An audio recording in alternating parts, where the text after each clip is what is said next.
Well, hello there. Welcome to 2C TV, your global news channel. I'm Maya 2C, and this is your latest news update from the United States. It's only been a few days since President Donald J. Trump has resumed office, and we are already seeing radical changes in the US government on a federal level, including, of course, the rapid move to begin mass deportations. Now, those watching from Europe must learn from the Americans. This how it's done. This is how it's done. And this is, of course, despite the opposition from the liberal side, despite the propaganda from the mainstream media side, it's actually happening. They're going around arresting people by the border, the Mexican border, as well as those who are already in obviously across the different states in America.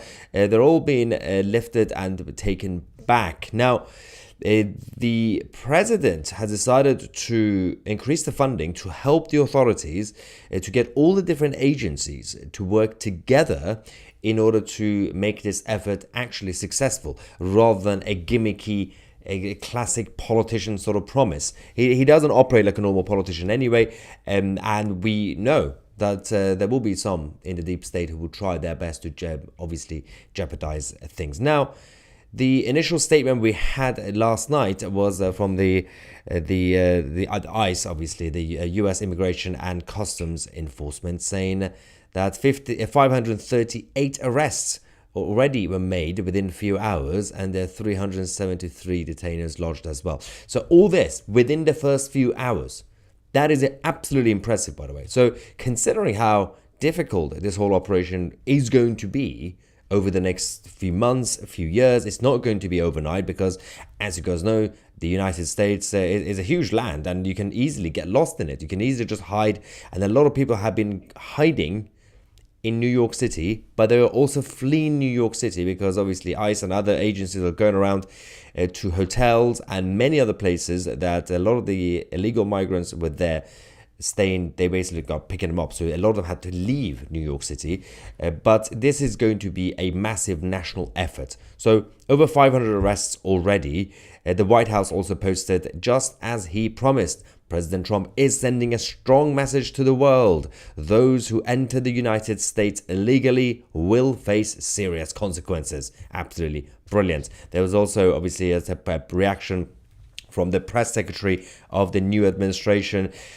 saying the Trump administration arrested 538 illegal immigrant criminals, including a suspected terrorist, 4 members of the Tren de Aragua gang, and several illegals convicted of sex crimes against minors. The Trump administration also deported hundreds of illegal immigrant criminals via military aircraft, the photo we showed you, the largest massive deportation operation in history is well underway.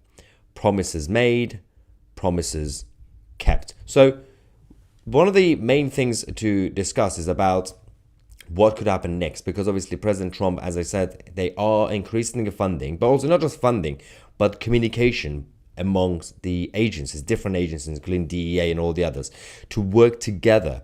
This is going to be amazing in terms of the history books in the future, when they look back at how the United States led the way when it comes to the Western world in fixing itself.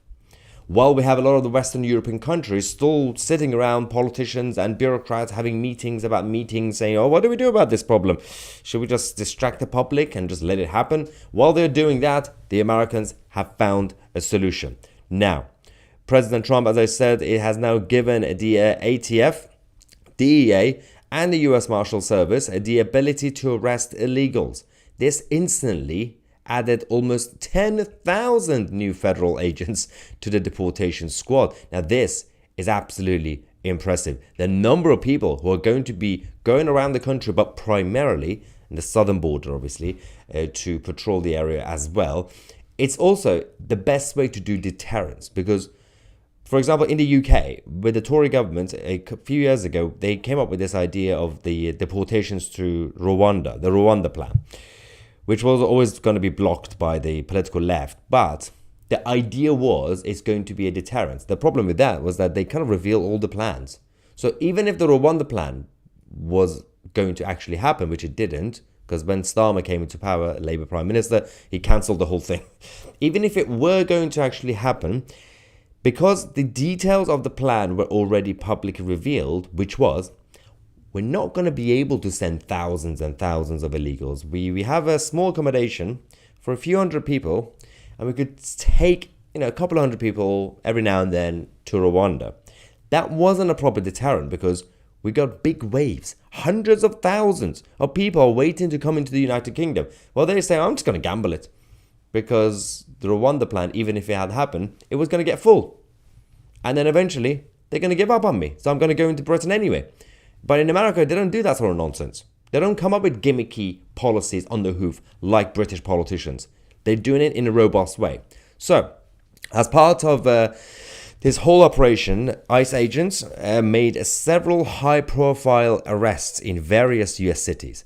Yesterday, on the 23rd of January, ICE Buffalo detained Luis Alberto Espinoza Boconasaka, a man convicted of rape.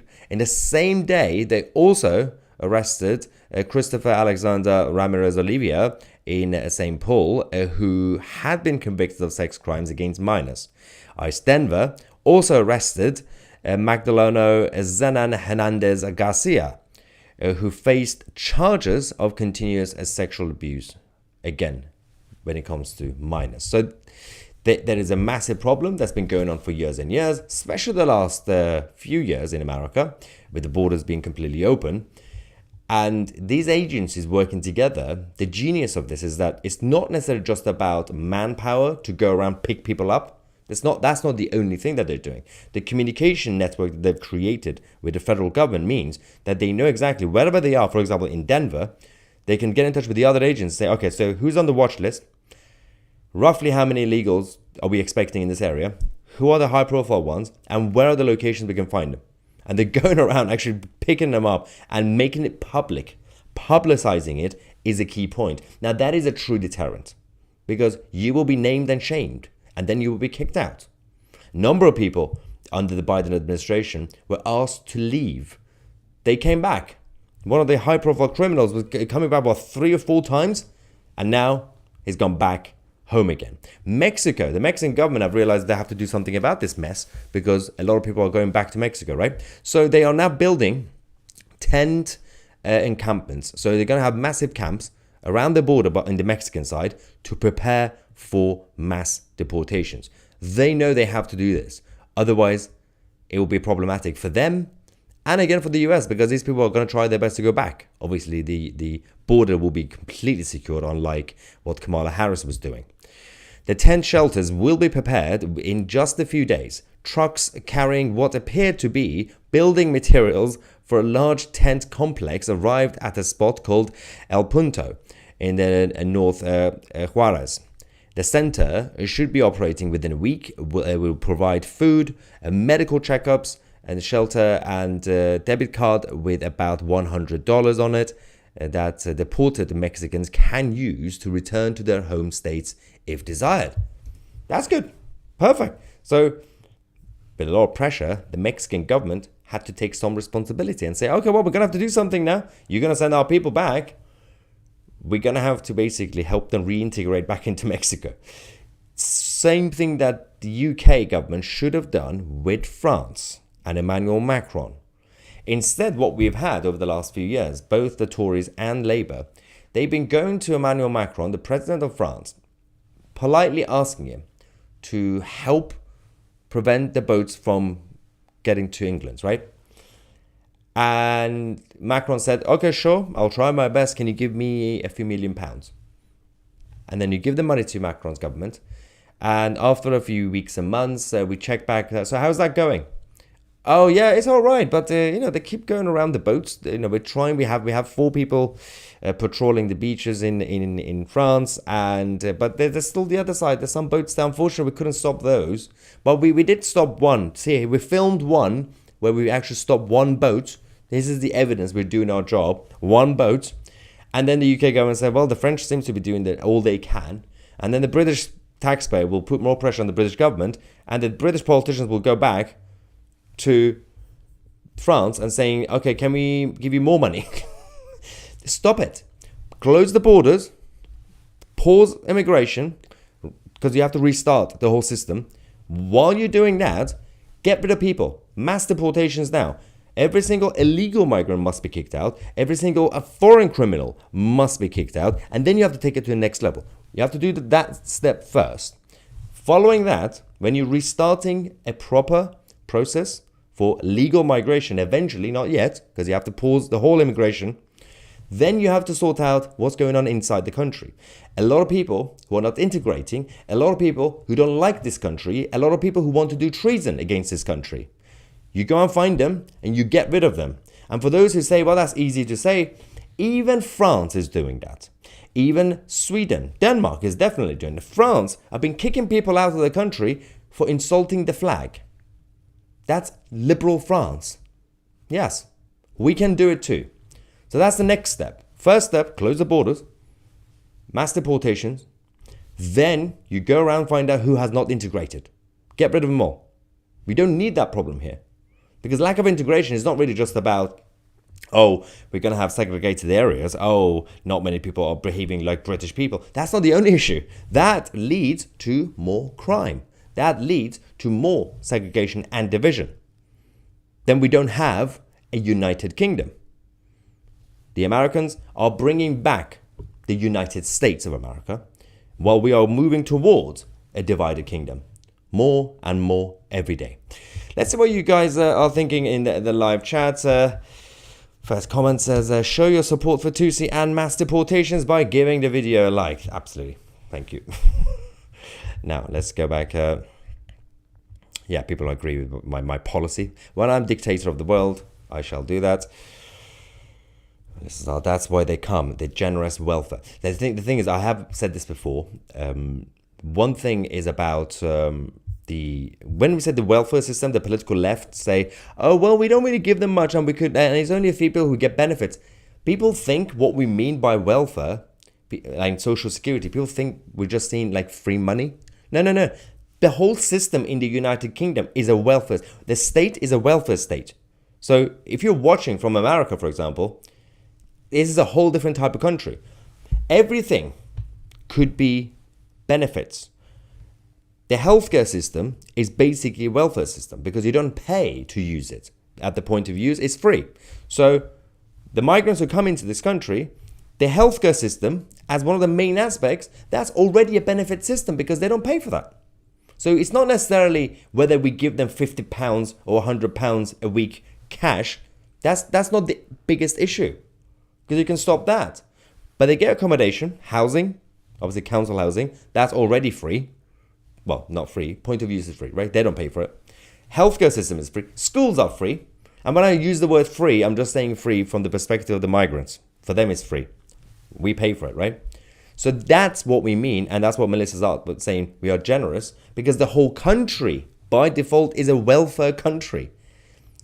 If you can choose to just live by depending on the state as a citizen, as a non-citizen. So you can just wake up in a house that's funded by the taxpayer. You can then take your kids to a school funded by the taxpayer. Then you can go get a checkup at the doctors funded by the taxpayer. Then you can get food funded by the taxpayer. Then you can just go home and sleep and repeat the same thing.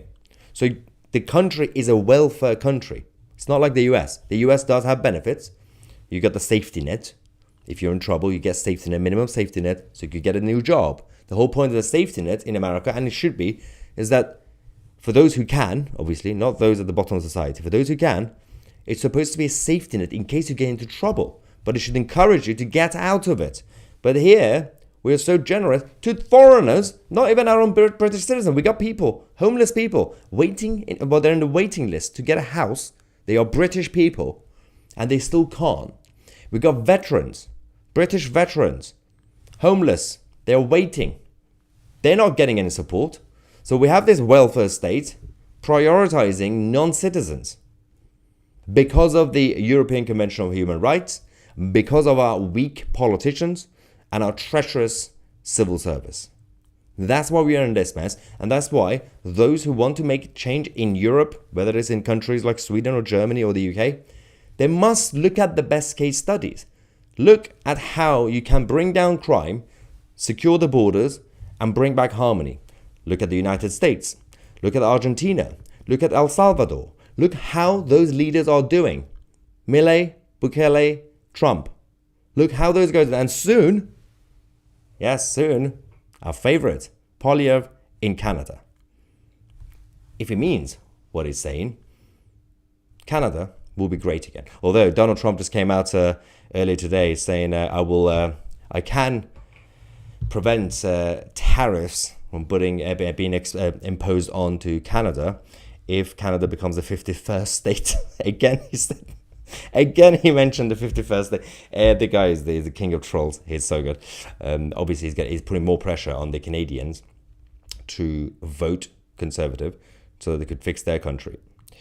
Frog says, you Brits have literally sat on your hands and lost your country. Yep. You all do realize in less than 20 years, you will be under Sharia. So we do know, I mean, as in I've said this on this channel, if the rate of immigration continues and birth rate, Islamic birth rate, compared to Christians are not having enough babies in this country, by 2050, and that's not that long ago. You might think, oh, 2050, that's no. It's 2025 now. 25 years from now, you could get to a point where 51% of the country, well, firstly, by that point, definitely the actual Anglo-Saxon Brits will be the minority. But you could have a situation where 51% will get closer and closer to Islamic communities. So again, it really depends on your perspective, right? If you are from the Islamic world, if you're a Hindu, if you're a Christian, everyone has their own worldview, right? If you're watching this and you're a Taliban supporter, you have your own worldview. And you might believe that society is better under Sharia. You might believe it's not, right? But from the perspective of the civilization that is Western Europe, this country will not be the same country. Now, I'm going to be objective. Whether it's going to be better or worse, it's not going to be the same. Obviously, it's going to be worse. Sharia is not good. It's bad. It's not good. But I'm just being objective. It will be a different society. And guess what will happen? The people who turn into this country and these sort of countries into Sharia countries eventually, when Sharia is implemented, do you know what happens? In case you don't know, Islam as a political ideology is not very good at economics and society. It's dictatorial, so it will force you to do things, but it's not very good at money management, financial budgets, which means the country will eventually go down. It will be a mess, crime will go up, and then the same people who caused it, they're going to move to the next country. They're going to look at the world and say, okay, so where is a free country, a liberal society, right? Okay, let's go there now. And then they'll repeat the same thing. This is the new way of conquering countries. Back in the day, Muhammad and his soldiers were going around starting conflicts. They used to actually conquer the countries. Like they used to go take over, pillaging, rape, everything else. We can't do that now because the other thing about the Islamic side is they're not very good at armies anymore because of the Western civilization has been coming up for the past few hundred years. Smarter, more intelligent, obviously, well-funded, educated. We are good at science now in the Western world. Everything's coming from the West, not East anymore. This is not like 2,000 years ago when you had discoverers from the East. And when we say East, it wasn't really Islam. It was pre-Islam. When you talk about ancient Greece or the Persian Empire. And then, obviously, Islam just had the numbers. They just had the numbers. Quantity of people. So you just take over the countries. Now they can't do that anymore. So all you have to do is just basically, one by one, get into a country, have a lot of babies, while Christians are not having babies as much. Depends on what you're talking about. We're not talking about places like Texas. We are talking about places like the UK, France, and Germany. Massive crisis of birth rate and demographics. Ladies and gentlemen, thank you so much for watching. I hope this was informative. Obviously, we are going to be hopefully coming back later with some more updates. Otherwise, I'll see you guys probably tomorrow. Thank you so much, Maya Tusi, and we are the media.